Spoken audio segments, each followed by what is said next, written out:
Mentiras, xingamentos, ameaças de prisão.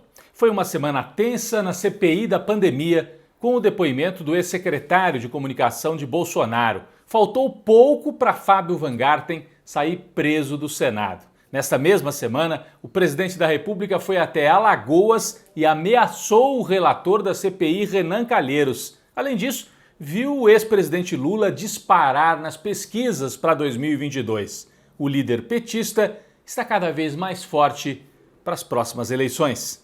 Eu sou Rodrigo Viana e esse é o Tempero da Notícia, começando agora.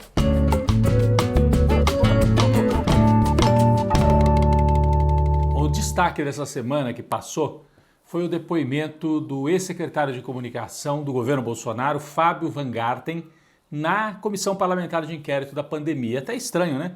O secretário de comunicação numa CPI que investiga problemas ou até crimes cometidos pelo governo durante a pandemia. Mas é porque o Van Garten se envolveu de forma estranha na negociação para a compra da vacina da Pfizer. E ele deu um depoimento, estava muito nervoso, começou com a voz trêmula e com uma postura assim humilde, falsa, né? Porque quem conhece o Van Garten, ele circulava pelas televisões, pelos canais, junto aos donos de meios de comunicação, sempre com muita arrogância, era o homem do dinheiro no governo Bolsonaro e era também, dizem, né, o sujeito que pedia a cabeça de jornalistas que criticassem o Bolsonaro, muito próximo dos filhos de Jair Bolsonaro. Mas ele foi para essa reunião da CPI e irritou demais os senadores, porque ficou claro que ele estava mentindo o tempo todo. Ele tinha dado uma entrevista para a revista Veja, a gente tem aí uma entrevista alguns dias antes do depoimento, dizendo várias coisas, estabelecendo um roteiro ali que interessava a ele. E quando chegou na CPI, ele entrou em contradição várias vezes com o que havia dito. Por exemplo, os senadores perguntaram, então quer dizer que o senhor chamou de incompetente a gestão do general Pazuello no Ministério da Saúde, é isso? Não disse essa palavra para a Veja. Mas está na capa da revista? Não disse. Não disse. Ah, isso aí é só para ganhar manchete, é o sensacionalismo. Bom, enquanto ele estava prestando depoimento, a Veja colocou no ar, no site, o trecho da entrevista sobre isso. Vamos ver o que ele disse para a Veja e quem que estava mentindo na CPI. Incompetência. Quando você tem um laboratório americano com 5 escritórios de advocacia apoiando na negociação e você tem do outro lado um time pequeno, tímido, sem experiência, 7-1. Essa foi uma mentira. A segunda mentira, ele tinha dito que 5 escritórios de advocacia trabalhavam para a Pfizer, tentando vender a vacina para o governo brasileiro. Aí os senadores perguntaram, que escritórios são esses? Não conheço. E aí, de novo, como é que ele não conhece e citou para a Veja especificamente 5 escritórios? Ele podia ter falado advogado, mas ele falou 5. Então foi uma outra mentira que ficou clara. E por que isso é importante? Porque um desses escritórios seria daquele Wassef, que é amigo de Jair Bolsonaro. Mas a terceira mentira, e talvez a mais evidente, a mais escandalosa, né? Os senadores também quiseram saber qual era o papel dele na aprovação de campanhas sobre a Covid que eram negacionistas, que davam a entender que não tinha problema com a Covid no Brasil lá no começo da pandemia. E aí apresentaram para ele uma campanha feita em março de 2020, uma campanha publicitária do governo, né? Em março de 2020, no começo da pandemia. E aí ele disse, não, eu estava com Covid nessa época, eu estava fora, eu não estava nem acompanhando, eu não tenho informação, eu nem me lembro, tal. Bom, de novo, enquanto ele estava prestando depoimento, circularam vídeos da época, lá de 2020, e ele fazendo uma live com quem? Com Eduardo Bolsonaro, de quem ele é amigo, dizendo que estava com Covid, mas estava na ativa, aprovando campanhas, inclusive. Então, foi pego pela terceira vez na mentira. Vamos ver esse trecho da live de Van Garten com o Eduardo Bolsonaro. Eu sou a prova viva que mesmo testado positivo, a vida segue, eu estou trabalhando normal, tenho feito calls com ministros, tenho feito calls com a SECOM, tenho aprovado campanhas, tenho conversado com os criativos das agências de publicidade. Então a vida segue. Eu estou disposto, eu estou em isolamento. Por causa de todas essas contradições, o relator Renan Calheiros e outros senadores pediram a prisão de Van Garten, porque é crime uma testemunha mentir perante a CPI, que tem uma função de inquérito ali, né? Foi feito o pedido da prisão e o presidente da comissão, Omar Aziz, disse não vou fazer esse papel, não vamos prendê-lo.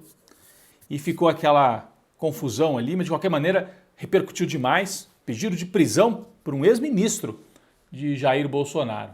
Flávio Bolsonaro, outro filho de Jair, foi até a comissão, ele não é membro da comissão, e foi ali para tumultuar. Defendeu o Fábio Van Garten e xingou Renan Calheiros.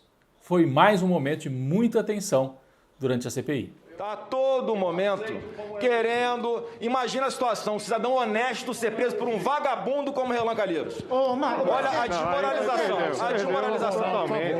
Estão perdendo a visão do todo. Estão perdendo a visão do todo. Não. Isso como é alusivo. Você é um vagabundo. Vagabundo é você que roubou dinheiro do pessoal. Você é um vagabundo. O seu gabinete. Vagabundo. Bom, o que interessa, o Van Garten escapou da prisão, mas o depoimento dele teve um fato muito importante, concreto assim. Ele levou uma prova, a carta da Pfizer, laboratório dos Estados Unidos, oferecendo para o governo Bolsonaro as vacinas. Isso foi em 2020. A carta foi entregue para Jair Bolsonaro, para o vice Mourão, para o ministro Braga Neto, para o ministro Ramos, para o embaixador brasileiro nos Estados Unidos, e ninguém tomou atitude nenhuma, ignoraram a oferta de vacinas. Tanto que foi preciso que o secretário de comunicação acabasse sendo informado por um dono de televisão da Rede TV, que falou, olha, eu estou sabendo que a Pfizer mandou carta para o governo e ninguém responde. E isso foi confirmado também no depoimento do dia seguinte do diretor, do alto diretor da Pfizer, que também foi convocado pela CPI e confirmou tudo, que teve no Palácio, que negociou com o Van Garten. Estranho, né? O secretário de comunicação negociando vacina. Por que o Ministério da Saúde não negociou? Ficou um ponto de interrogação. Será que o Van Garten trabalhou como lobista da Pfizer dentro do governo? E na reunião dentro do Palácio do Planalto? Quem participou da reunião? Isso foi revelado também pelo diretor da Pfizer. O filho do presidente, Carlos Bolsonaro. Então os 3 filhos aparecem aí, né? O filho Carlos, que não tem nenhum cargo no governo federal, ele é vereador no Rio de Janeiro, mas estava lá dentro do palácio negociando a vacina da Pfizer. A Pfizer ofereceu uma grande quantidade de vacinas. Logo de cara, o Brasil receberia 18 milhões de vacinas entre o final de 2020 e o início de 2021. O Brasil demorou para responder, ficou sem essas 18 milhões de doses. Muita gente morreu. Então, esse é um ponto central e a CPI avançou muito com isso esta semana ao investigar a Pfizer. Bom, já há inclusive um pedido para quebra de sigilo do Carlos Bolsonaro e para que ele preste depoimento também, o filho do presidente, na CPI. Jair Bolsonaro ficou fora de controle, foi até Alagoas para atacar Renan Calheiros, é o estado de Renan, para atacar o filho de Renan Calheiros também, que é o governador. Foi acompanhado de Arthur Lira, xingou de novo, usou a mesma palavra, o mesmo xingamento que o filho Flávio havia usado na CPI. E ao lado de Arthur Lira, que também é alagoano, presidente da Câmara. Eles estão numa parceria muito grande. Arthur Lira, nesta semana que passou, aprovou um monte de coisa lá na Câmara. Aprovou mudanças que tiram poder da minoria para fazer obstrução no plenário, mudou as regras de fiscalização ambiental e deu início a uma comissão para aprovar o voto impresso, que é o que o Bolsonaro tem defendido, para tumultuar o processo eleitoral de 2022. E ele quer tumultuar o processo eleitoral porque está cada vez mais complicada a situação dele. Nesta semana, uma pesquisa Datafolha mostrou Lula disparado na frente no primeiro turno já. No primeiro turno, Lula teria uma grande vantagem, 41-23, e Moro, Ciro, 41 Lula, 23 Bolsonaro e os outros lá atrás. E no segundo turno, o Lula larga vantagem, 55 Lula, 32 Bolsonaro, segundo o Datafolha. Então, bastante tenso, bastante descontrolado o presidente da República. No fronte internacional, muita preocupação com a situação na Palestina. Israel atacando violentamente a faixa de Gaza, derrubou até um prédio, uma imagem impressionante, e ameaçando uma invasão terrestre à faixa de Gaza, enquanto vai removendo e tirando casas e terras dos palestinos. O conflito se agrava e o mundo inteiro de olho nesses ataques de Israel aos palestinos.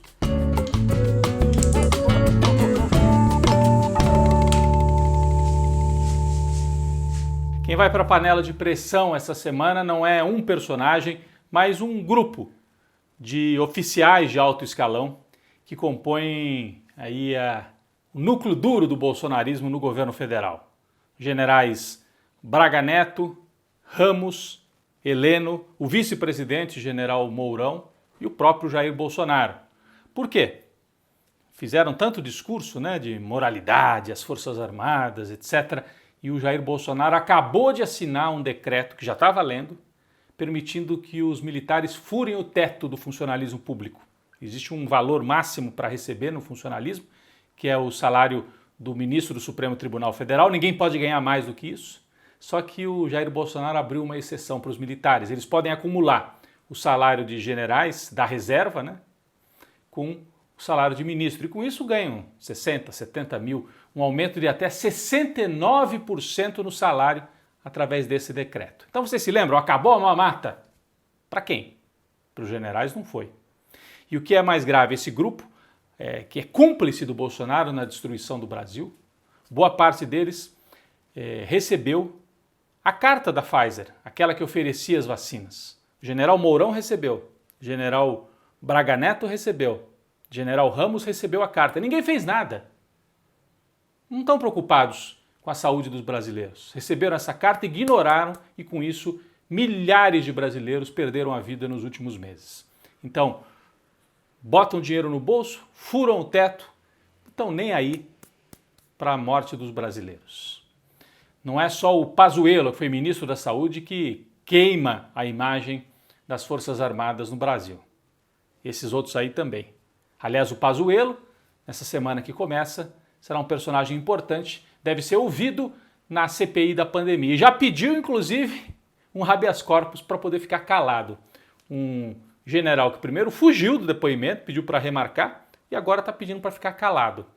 Generais covardes no Brasil, todos eles vão para a panela de pressão.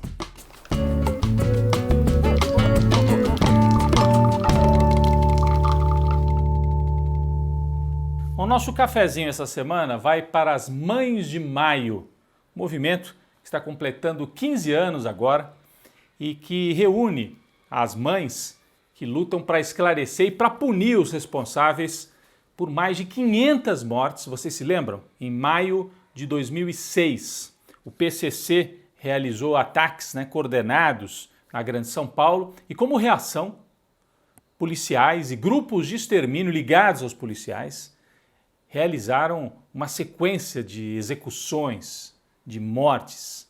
Foram mais de 500 mortes naquele período em São Paulo. Pouquíssima gente punida. Quase todas as mortes de jovens negros. Então, muito importante, esse movimento se mantém denunciando aqueles crimes e a impunidade dos policiais e fazendo coro também com aqueles que lutam contra outros abusos. Porque acabamos de ter mais um agora, no Rio de Janeiro, na comunidade de Jacarezinho. Então, nosso café para estas mães que seguem lutando. Nós acabamos de ter também o 13 de maio, que é uma data de luta agora do movimento negro, não mais uma data para lembrar a abolição, a princesa Isabel. Então, o movimento negro foi para a rua, Depois de muito tempo, a gente tem de novo os movimentos sociais na rua, com esse slogan: nem bala, nem fome, nem Covid, porque extermínio, a fome e a Covid atingem principalmente o povo negro da periferia.